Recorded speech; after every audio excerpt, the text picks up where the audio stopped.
مولاي صل وسلم دائما. یاد رکھنا آج مسلمانوں کا حال یہ ہو گیا ہے، ہیرو ہیروئن کے جدائی کے مناظر فلموں میں دیکھتے ہیں تب ان کی آنکھوں میں آنسو آتے ہیں، سیریلوں میں جذباتی مناظر دیکھتے ہیں تو بھی ان کی آنکھوں میں آنسو آتے ہیں، کوئی ایکسیڈنٹ دیکھتے ہیں ان کی آنکھوں میں آنسو آتے ہیں، 500 کی نوٹ گم ہو جائے آنکھوں میں آنسو آتے ہیں، کوئی مر جائے آنکھوں میں آنسو آتے ہیں. میں پوچھنا چاہتا ہوں میری قوم کے جوانوں، سب کو یاد کر کے، غموں کو یاد کر کے، ہیرو ہیروئن کے جدائی کے مناظر کو دیکھ کر روتے ہو؟ کیا کبھی اپنے گناہوں کو یاد کر کے بھی روئے؟ کیا کبھی اللہ کے خوف سے بھی روئے؟ کیا کبھی خدا کی خشیت سے بھی روئے؟ مجھے بتاؤ. لوگ کہتے ہیں مولانا پہلے ہم بادشاہ تھے، میں کہتا ہوں جب تک راتوں کو رونے والے تھے تب تک ہم بادشاہ تھے. اللہ اکبر. لوگ کہتے ہیں مولانا پہلے ہم آقا تھے اب ہم گداگری کر رہے ہیں، میں کہتا ہوں جب تک مسلمان خدا کی خشیت سے روتا رہا، جب تک مسلمان اللہ کے خوف سے روتا رہا. بلکہ آپ کو بتاؤں ایک مرتبہ ام المومنین سیدہ عائشہ صدیقہ نے پوچھا یا رسول اللہ صلی اللہ علیہ وآلہ وسلم یہ بتائیں کیا گنہگار بھی کوئی جنت میں بے حساب جا سکتا ہے؟ کوئی گنہگار بھی بے حساب جنت میں جائے گا؟ آقا فرماتے ہیں ہاں عائشہ کچھ گنہگار ایسے ہیں جن کو اللہ بے حساب جنت عطا فرمائے گا. تو ام المومنین نے پوچھا آقا کچھ گنہگاروں کو بے حساب بھی جنت ملے گی، وہ کون ہے؟ تو میرے آقا فرماتے ہیں جو دنیا میں تنہائی میں اپنے گناہوں کو یاد کر کر کے اللہ کے خوف سے روتے ہوں گے ایسے لوگوں کو اللہ جنت میں بے حساب داخل فرمائے گا. اللہ اکبر. میرے آقا صادق و مصدوق مصطفیٰ کریم صلی اللہ علیہ وآلہ وسلم غیب دا نبی فرماتے ہیں کوئی اللہ کے خوف سے روئے اور مکھی کے سر کے برابر اس کی آنکھ سے آنسو نکل آئے اللہ اس کے چہرے پر جہنم کی آگ کو حرام کر دیتا ہے. مجھے افسوس ہے میری قوم کو سیریلوں پر تو رونا آتا ہے، میری قوم کو ہیرو ہیروئن کی جدائی پر تو رونا آتا ہے، میری قوم کو اپنے اعمال پر رونا کیوں نہیں آتا؟ آج کی آپ کو بتاؤں کتنے افسوس کا مقام ہے، ہم گناہ کر کے بھی نہیں اللہ سے ڈرتے. ہمارے اسلاف نیکیاں کر کے اللہ سے ڈرا کرتے تھے، ان کے دلوں میں خشیت کا عالم کیا تھا نہیں جانتے. آؤ آپ کو بتاؤں ذرا دل کے کانوں سے یہ بات سننا. ایک مرتبہ میرے اور آپ کے امام الائمہ سراج الامہ کاشف الغمہ سیدنا نعمان بن ثابت کروڑوں حنفیوں کے امام اعظم ابو حنیفہ عشاء کی نماز پڑھاتے ہیں اور دوران نماز عشاء آپ سورت کی تلاوت کرتے ہیں اذا زلزلت الارض زلزالها واخرجت الارض اثقالها وقال الانسان ما لها يومئذ تحدث اخبارها بان ربك اوحى لها. یہ سورت پڑھتے ہیں. کیا ہے اس سورت کا مطلب؟ بڑی معذرت کے ساتھ ایک بات کہوں اگر گانوں کا مفہوم یاد نہ ہو تو ڈکشنری لے کر بیٹھتے ہو، لیکن کبھی قرآن کا مطلب یاد نہ ہو تو اس کے لیے بھی کسی کے پاس بیٹھنے کی توفیق ہوئی ہے. آپ کو بتاؤں حالات کتنے بدتر ہوتے جا رہے ہیں. پیدائشی مسلمانوں کو ایمان اور اسلام کی کوئی اہمیت نہیں ہے. بڑی معذرت کے ساتھ ایک مرتبہ یورپ کی سرزمین پر ایک مسجد کے اندر ایک عیسائی داخل ہوا اور اپنے مسلمان دوست کے ساتھ کتنے حیرت اور حالات کیسے ذرا سوچو.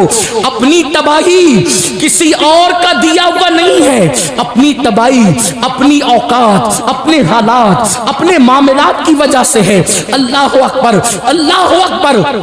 عیسائی اپنے مسلمان دوست کے ساتھ مسجد میں آتا ہے، آنے کے بعد تلاوت سنتا ہے، دعا سنتا ہے، ڈسپلین دیکھتا ہے، اپنے دوست سے پوچھتا ہے یہ کون ہے؟ کہا یہ ہمارا امام ہے. یہ کیا پڑھ رہا تھا؟ قرآن. کیا مطلب ہے؟ پتہ نہیں. دعا میں کیا پڑھ رہا تھا؟ پتہ نہیں. امام صاحب سے پوچھ لو امام صاحب پڑھ رہے تھے کیا مطلب؟ میری طرح کوئی ہوگا؟ نہیں پتہ مجھے. دعا میں کیا کر رہے تھے؟ اللہ سے مانگ رہے تھے. کیا مانگ رہے تھے؟ کیا مطلب ہے؟ نہیں پتا. اس نے حسرت سے کہا جو قوم اپنے اللہ سے جو مانگے اس کو اس کا مطلب بھی معلوم نہ ہو، جو قوم اپنے اللہ سے عرضی پیش کرے اس کا مطلب بھی معلوم نہ ہو. مجھے بتاؤ دنیا کی آفسوں میں نوکری کرنے کے لیے انگریزوں کی زبان تو سیکھ لی، کیا اپنے اللہ کی بارگاہ میں سرخرو ہونے کے لیے قرآن کی زبان سیکھنے کی جستجو بھی ہے؟ ہم انگریزی زبان کے مخالف نہیں ہیں، ہمارے مذہب نے ہر زبان سیکھنے کا حکم دیا، لیکن پوچھنا چاہتا ہوں اپنے دشمنوں کی زبان دنیا جیتنے کے لیے تو سیکھ لی، آخرت کی سرخروئی کے لیے چند صورتوں کا ترجمہ بھی یاد نہ کر سکے؟ اور آپ کو ترجمے کے یاد کرنے کے لیے کہیں اور آنے جانے کی ضرورت نہیں ہے، تمہارے یہاں تو احمد رضا جیسا مفسر موجود ہے جس نے کنز ایمان کی شکل میں ایمان کا خزانہ عطا کیا ہے۔ ترجمے کی ندرتوں کا عالم یہ ہے کہ مولوی عبدالکریم پاریک جیسا مفسر قرآن جو دوسری جماعت کا ہے، وہ کہتا ہے کہ میں نے مولانا احمد رضا کا ترجمہ پڑھا اور بعض تراجم پڑھ کے آیتوں کا اس نتیجے پہ پہنچا۔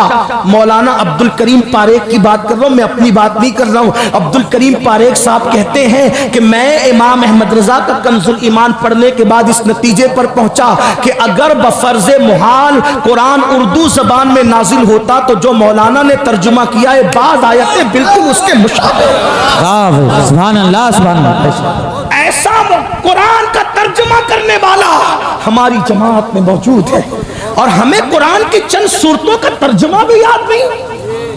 تو عرض یہ کر رہا تھا قرآن کے ساتھ رونا، تلاوت کے ساتھ رونا یہ لوازمات قرآن میں سے، آداب تلاوت میں سے، لیکن ہم نے تو آیت کی عذاب کو گا کر کے اور خوش لہانی سے پڑھ لیا۔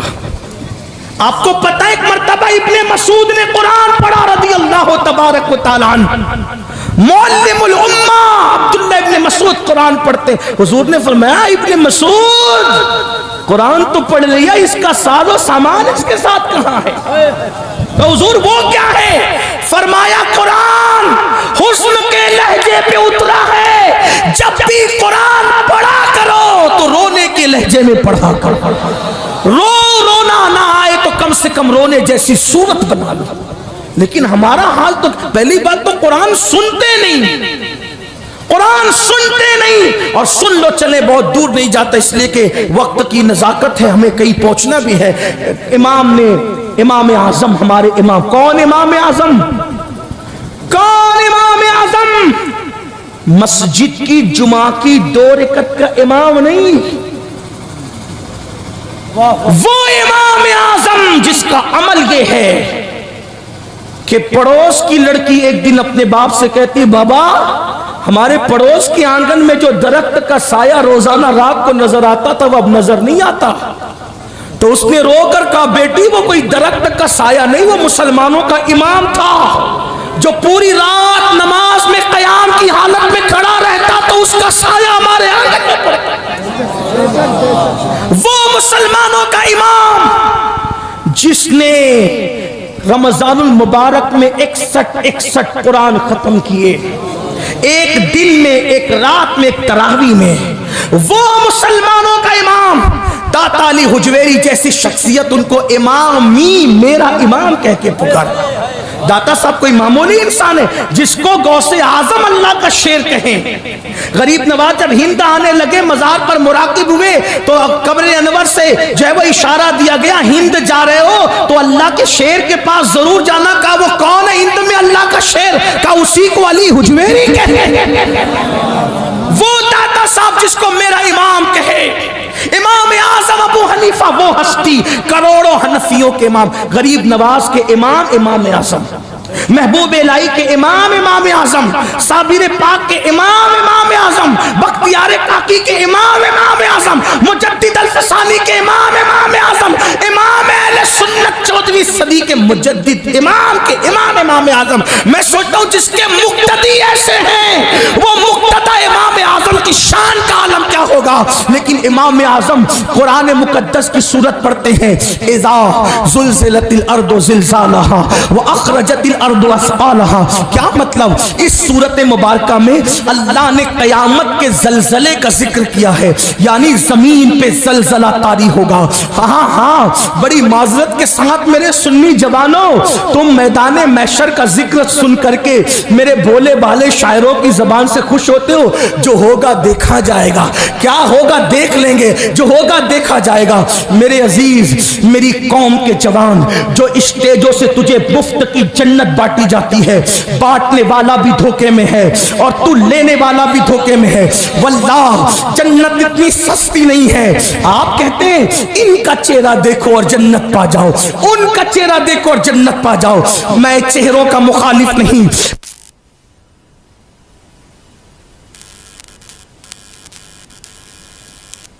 اس قدر تو نادانی نہ فرمائیں۔ جو قوم فجر کی نماز سے غائب، جو قوم ظہر کی نماز سے غافل، جو قوم عصر کی نماز کو کھیل کود میں ترک کر دے، جو قوم اپنے ماں باپ کو مسجد کی سیڑھیوں پر بھیک مانگنے پہ مجبور کر دے، جو قوم اپنی بیویوں کو سالن میں نمک زیادہ ہونے پہ طلاق دے دے، جو قوم اپنی بیٹیوں کو ماں کے پیٹ میں پا کر کے اس کو چمچوں سے، مشینوں سے اور آلات کے ذریعے ٹکڑے ٹکڑے کر کے گٹروں میں بہا دے۔ اللہ اکبر، میں تو کہتا ہوں درندگی کی حد ہو گئی۔ مکے کے کافر حضور کی آمد سے پہلے بیٹیوں کو زندہ دفن کرتے تھے۔ کس قدر درندے ہو گئے لوگ کہ وہ تو کافر ہو کر، مشرک ہو کر، بتوں کے پجاری ہو کر بیٹیوں کو اتنا حق تو دیتے تھے کہ وہ دنیا میں آ سکے۔ آج کے جدید دور کا انسان کتنا وحشی اور درندہ ہو گیا کہ وہ اپنی بیٹی کو دنیا میں آنے کا موقع بھی نہیں دیتا۔ الٹرا ساؤنڈ کے ذریعے، سونوگرافی کے ذریعے پتا کرتا ہے پیٹ میں بیٹی ہے کہ بیٹا ہے، اور اس کے ٹکڑے ٹکڑے کر کے اس کو نالی اور گٹر میں بہا دیتا ہے۔ کیا تم نہیں جانتے کہ اللہ دیکھ رہا ہے؟ او اپنی اولاد کے قاتلوں، اولاد کے قاتلوں کو چہرے دکھا کے جنت بانٹ رہے ہو، نشہ کرنے والی قوم کو چہرے دکھا کے جنت بانٹ رہے ہو، شراب کے اڈوں کو آباد کرنے والی قوم کو چہرے دکھا کے بانٹ رہے ہو جنت۔ اللہ اکبر، جو قوم سود پہ دلیں روتی ہے ان کو چہرے دکھا کے جنت بانٹ رہے ہو۔ ہمیں ہو کیا گیا ہے؟ بڑی معذرت کے ساتھ جس کا چہرہ دکھا کے جنت بانٹی، کیا اس کے ایمان پہ خاتمے کی بھی گارنٹی لائے ہو؟ کہاں سے گارنٹی لائے ہو؟